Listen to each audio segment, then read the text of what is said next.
तो जैसे कि लास्ट एपिसोड के अंदर हमने देखा था, जो किंजी होता है वो जियो हान को अपना बैच देते हुए उसे बोलता है कि अगर तुम कभी भी किन एम्पायर के अंदर आओ तो इस बैच को दिखाने के बाद तुम मुझसे मिल सकते हो। जो सुनने के बाद जियो हान भी उस बैच को ले लेता है और वो जैसे ही उस बैच को लेता है तो वो काफ़ी ज़्यादा शौक हो जाता है और वो अपने मन में सोचता है कि ये कोई नॉर्मल बैच नहीं है बल्कि ये रॉयल फैमिली का बैच है। क्या इसका मतलब ये है कि जो किंजी है वो किन एम्पायर की रॉयल फैमिली से आता है। और जियान चैन के इतना सोचते के साथ ही जो किंजी और जो डोगो फैंग होता है वे दोनों वहाँ से चले जाते हैं। तभी जो मोलिंग होती है वो जियान चैन के पास में आने के बाद उसे बोलती है कि ब्रदर जियान चैन, अब यहाँ से मेरे भी जाने का टाइम जो है वो हो चुका है, लेकिन मेरे चले जाने के बाद आप मुझे भूल मत जाना। जो सुनने के बाद जियान चैन उसे बोलता है कि मुझ मोलिंग आप टेंशन मत लीजिए, मैं आपसे दोबारा ज़रूर मिलूंगा। जो सुनकर अब जो मोलिंग होती है वो भी जियान चैन को गुड बाय बोलकर वहाँ से चली जाती है। लेकिन तभी हम लूनर को देखते हैं जो कि पीछे से गुस्सा करते हुए जियान चैन से बोलती है कि आखिर तुम उसे इस तरह से जाता हुआ क्यों देख रहे हो, खुद उसके साथ में ही क्यों नहीं चले जाते उसे छोड़ने। जो सुनते के साथ ही अब जियान चैन जो होता है वो लूनर से पूछता है कि ठीक है लूनर, अब मुझे तुम ये बताओ कि आखिर अब आगे का प्लान तुम्हारा क्या है। जो सुनने के बाद वो से बोलती है कि ठीक है मेरे साथ में दूसरी जगह पर चलो, तब मैं तुम्हें बताऊंगी। और इतना बोलकर वो जियान चैन के साथ में वहाँ से चली जाती है। जो देखने के बाद तो जो मिंगडोंग होता है वो भी बहुत ही फनी तरह से हंसने लगता है। रास्ते में बोलता है कि क्या बात है, ये तो मेरे ब्रदर जियान चैन के ऊपर पूरी तरह से फ्लैट हो चुकी है। और उसके इतना बोलते के साथ ही अब हम देखते हैं कि वे दोनों जो होते हैं वो एक झील के पास में आ चुके होते हैं। और जियान चैन जो होता है वो लूनर से पूछता है कि मिस लूनर बताइए आपको कौन सी इंपॉर्टेंट बात जो थी वो मुझसे करनी थी। जो सुनते के साथ ही जो लूनर होती है वो जियान चैन से बोलती है कि जियान चैन, तुमने यहाँ पर सी जियान जो था उसे मार दिया और उसी के साथ में वो कोंग को भी मार दिया और उनके जो किंग वेपन थे वो भी तुमने अपने पास में रख लिए, जिस कारण अब तुम बहुत ही ज़्यादा फेमस जो है वो हो चुके हो। तो इसीलिए तुम्हें फ्यूचर के अंदर बहुत ही ज़्यादा केयरफुल रहना होगा, क्योंकि जो तुम्हारे एनिमी है उन्हें भी जल्दी ही तुम्हारे बारे में पता लग जाएगा।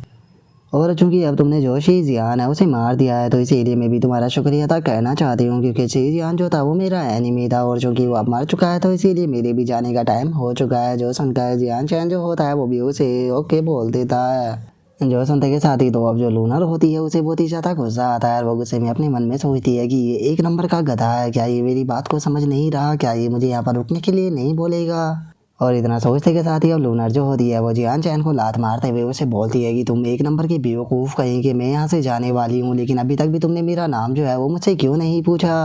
जो सुनते के साथ ही जियान चैन जो होता है वो घबराते हुए उसे बोलता है कि मैंने यहाँ पर इसीलिए नहीं पूछा क्योंकि मैं डर रहा था, अगर तुम यहाँ पर इस चीज़ से गुस्सा हो गई तो हो सकता है कि तुम अपने एरो को मेरे ऊपर शूट कर दो। जो सुनते के साथ ही लोनर जो होती है वो जियान चैन को लात मारते हुए उसे बोलती है कि तुम्हारी आखिर इस बात का मतलब क्या है, क्या तुम्हें मैं कोई पागल लड़की लगती हूँ जो कि बेफालतू के इसी तरह से लोगों के ऊपर एरो को शूट करती रहती हूँ। और इतना बोलते के साथ ही अब लोनर जो होती है वो मुंह फेर कर खड़ी हो जाती है और वो जियान चैन से बोलती है कि मेरा सरनेम जो है वो हुआंग है और मेरा नाम पूरा हुआंग लुआन है, तो इसीलिए अब मैं यहाँ से जा रही हूँ। जो सुनकर जियान चैन जो होता है वो लोनर से बोलता है कि एक मिनट रुको। जो सुनते ही लोनर काफ़ी ज़्यादा खुश हो जाती है और वो खुश होते हुए जियान चैन से बोलती है कि क्या हुआ, क्या तुम्हें मुझे कुछ कहना है। जो सुनकर जियान चैन जो होता है वो उसे बोलता है कि मिस लोनर, आपका जो किंग वेपन है वो अभी भी आपके पास में है ना। जो सुनने के बाद लोनर उसे बोलती है कि हाँ वो मेरे पास में ही है, क्यों क्या हुआ। जो सुनते के साथ ही जियान चैन उसे बोलता है कि मिस लोनर, आपके पास में किंग वेपन है लेकिन आपके पास में कोई प्रोटेक्शन बैरियर नहीं है और इस बारे में सभी लोग जानते हैं, तो इसीलिए अगर आप अकेली जाओगी तो आप सेफ नहीं रहोगी। तो कैसा रहेगा कि अगर आप मेरे साथ में चलो, तो अगर आपको मेरे ऊपर यकीन है तो आप जब तक ये ट्रायल जो है वो ख़त्म नहीं हो जाता आप मेरे साथ में रह सकती हो। मैं वादा करता हूँ कि मैं आपको कुछ भी नहीं होने दूंगा। जो सुनते के साथ ही तो जो लूनर होती है वो बहुत ही ज़्यादा खुश हो जाती है और वो खुश होते हुए जियान चैन से बोलती है कि ठीक है, अगर तुम ऐसा चाह ही रही हो तो फिर मुझे तुम्हारे साथ में रुकने में कोई प्रॉब्लम नहीं होगी। और इतना बोलते ही लोनर जो होती है उसे एकदम से वहाँ पर कुछ गड़बड़ महसूस होती है और उसका ध्यान जो होता है वो मिंगडोंग के ऊपर चला जाता है जो कि पास ही की झाड़ी के अंदर छुपा होता है। वो बहुत ही बड़ी तरह से हंसते हुए जो लोनर होती है उसे अंगूठा दिखा रहा होता है। जो देखते के साथ ही तो अब जो लोनर होती है वो अपने एरो को तैयार कर लेती है और अपने एरो को तैयार कर चिल्लाते हुए बोलती है कि आखिर तुम वहाँ पर हंस किस बात पर रहे हो। जो सुनते के साथ ही वो चिल्लाते हुए बोलता है कि मिस लोनर प्लीज़ माफ़ कर दीजिए, मैं यहाँ पर कुछ भी नहीं कर रहा था। और उसके इतना बोलते ही हमें वहाँ पर एक तगड़ा धमाका देखने के लिए मिलता है, जिसके बाद अब हमारा व्यू जो होता है वो रात पर आ जाता है जहाँ पर कि वे लोग टेंट लगाकर बैठे हुए होते हैं। और जो जियान चैन होता है वो सभी लोगों से बोलता है कि चलो अब टाइम आ चुका है कि आखिर हमने जो सीक्रेट रियलम था उससे के अंदर से हमने क्या क्या चीज़ें प्राप्त की है। और इतना सोचते के साथ ही अब जियान चैन जो होता है वो अपनी स्पेस रिंग को बाहर निकाल लेता है और उसके अंदर से हम देखते हैं कि कुछ स्केलेटन जो होते हैं वो निकल कर बाहर गिरते हैं, जिसे देखते के साथ ही तो जो लूनर और जो मिंगडोंग होता है वो दोनों ही बहुत ही ज़्यादा शौक हो जाते हैं और वे शौक होकर चिल्लाते हुए बोलते हैं कि ये तो सेक्रेट किंग स्केलेटन है। जो सुनकर जियान चैन जो होता है उसे कुछ भी समझ में नहीं आता और वो उस स्केलेटन की खोपड़ी को उठाते हुए बोलता है कि आखिर ये खोपड़ी जो है वो किस काम की है और तुम लोग जो है वो इसे देखने के बाद इतने ज़्यादा शौक क्यों हो रहे हो। जो सुनकर लूनर जो होती है वो शौक होते हुए जियान चैन से बोलती है कि क्या तुम सेक्रेड किंग स्केलेटन के बारे में कुछ भी नहीं जानते हो। जो सुनने के बाद जियान चैन बोलता है कि नहीं, मैं इसके बारे में कुछ भी नहीं जानता हूँ, क्या सच में ये चीज़ जो है वो यूजफुल होती है। जो सुनते के साथ ही जो मिंग डोंग होती है वो जियान चैन को बताती है कि हाँ, ये बहुत ही ज़्यादा यूजफुल और उसी के साथ में वैल्यूबल चीज़ है, और चलो मैं तुम्हें जो सेक्रेड किंग स्केलेटन है उसके बारे में अच्छे से एक्सप्लेन करती हूँ। और इतना बोलकर अब जो लूनर होती है वो जियान चैन को बताती है कि जब एक स्ट्रॉन्ग सैंड किंग लेवल का कल्टीवेटर मरता है तो उसके किंग वेपन जो होता है वो उसकी एनर्जी को एब्जॉर्ब करने के बाद उसे हेवन और अर्थ की एनर्जी के अंदर एब्जॉर्ब कर उसे डिस्ट्रॉय नहीं करता, बल्कि वो उसकी बॉडी की एनर्जी को एब्जॉर्ब करने के बाद उसे प्योर एनर्जी के अंदर बदल देता है, जो कि धीरे धीरे कर जो शरीर की हड्डियाँ होती है उसके अंदर जाने लगती है और एक टाइम ऐसा आता है कि वो पूरी तरह से छुप जाती है।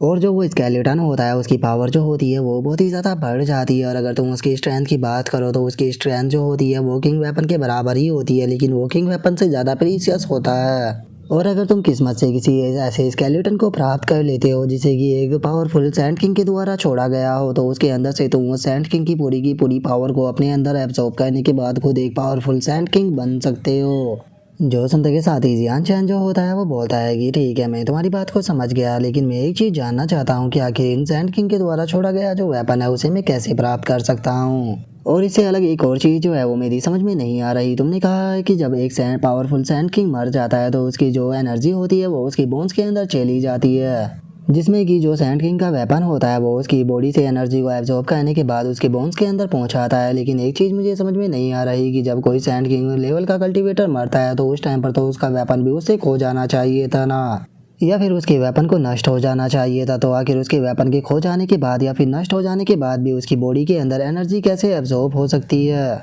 जो सुनते के साथ ही जो लूनर होती है वो जियान चैन को बताती है कि जब कोई सैंड किंग रियलम का कल्टीवेटर अपने यहाँ पर लाइफ के एंड पर पहुंच जाता है तो उसके बाद में वो अपने किंग वेपन को सेक्रीफाइस कर देता है अपनी बॉडी से अलग कर, जिसके लिए कि वो अपनी फोर्स का इस्तेमाल करता है ताकि वो किंग वेपन से अपने कनेक्शन को ख़त्म कर सके।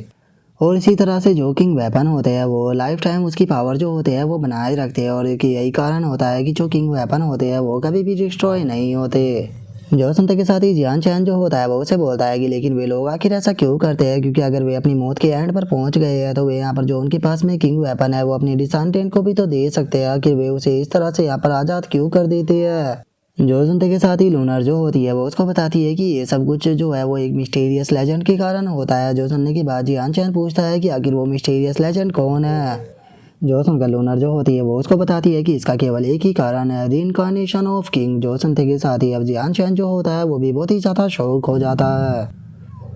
और अब यहीं पर ही हमारा आज का एपिसोड जो है वो भी कंप्लीट हो जाता है। तो नेक्स्ट एपिसोड के अंदर देखें कि आगे क्या होता है। अगर आप लोगों को वीडियो अच्छी लगी हो तो लाइक करना, चैनल को सब्सक्राइब करना। मैं मिलता हूँ नेक्स्ट एपिसोड में, तब तक के लिए बाय बाय गाइस।